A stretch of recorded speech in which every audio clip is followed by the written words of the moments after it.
दोस्तों, इंडिया की एक हिंदू औरत को मरने के बाद मुस्लिम कब्रिस्तान में क्यों दफनाया गया, इसके पीछे की पूरी कहानी जानकर आप हैरान रह जाएंगे।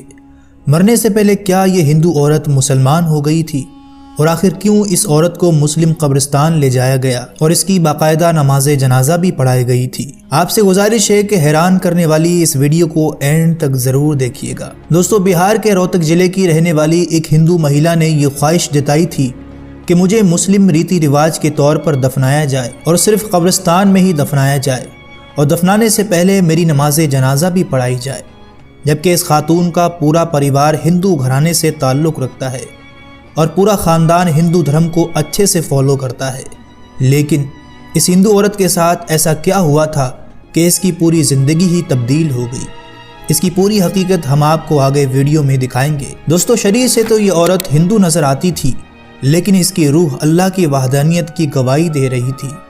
सुनने में थोड़ा अजीब लग रहा होगा, लेकिन यही सच्चाई है। बिहार में रहने वाले लक्ष्मण देवी की पत्नी संगीता देवी का निधन हो जाता है, जिनकी उम्र 58 साल के करीब थी। निधन की खबर जैसे ही गांव में फैली तो गांव के मुस्लिम समाज के लोग संगीता देवी को कंधा देने के लिए पहुंच गए। जनाजा निकला और कब्रिस्तान में संगीता देवी को दफन किया गया। संगीता देवी का जन्म हिंदू परिवार में हुआ था, लेकिन उनका अंतिम संस्कार मुस्लिम रीति रिवाज के अनुसार हुआ। इसके पीछे की कहानी बहुत अलग है। इस बारे में संगीता देवी के पति लक्ष्मण राम बताते हैं कि हिंदू होते हुए भी उनकी पत्नी की आस्था अल्लाह के तरफ थी। नमाज सब करती थी। वो रोज़ा रमज़ान महीना आता था तो शुरू से कम 30 रोज़ा रहती थी। एक आध को छूट जाए तो छूट, लेकिन 30 रोज़ा रहती है। जुमा के जुमा नमाज पढ़ती थी और इसका सबसे बड़ा कारण था उनका परिवार। उनके पति बताते हैं कि शुरू से ही मज़ारात पर जाना और रोज़ा नमाज सब करती थी और जब रमज़ान का महीना आता तो शुरू से आखिर तक 30 रोज़े रखती थी। जुमे के जुमे नमाज पढ़ती थी और जब वो हयात थी तो सबसे यही कहती थी कि जब मैं मर जाऊं तो मुझे मुस्लिम कब्रिस्तान में जगह देना, तभी मुझे शांति मिलेगी, और अगर मुझे हिंदू रिवाज से कुछ करिएगा तो मुझे शांति नहीं मिलेगी। और मरने से पहले भी वही बोली थी कि मेरी आखिरी मंजिल कब्रिस्तान होना चाहिए। महीने में वो एक बार अजमेर शरीफ जाकर अल्लाह से दुआ मांगती थी। लक्ष्मण राम बताते हैं कि 40 साल पहले उनकी शादी संगीता से हुई थी। शादी के तकरीबन 10 साल तक उन्हें कोई भी संतान नहीं हुई। इसके बाद संगीता को किसी ने दरगाह जाने की सलाह दी।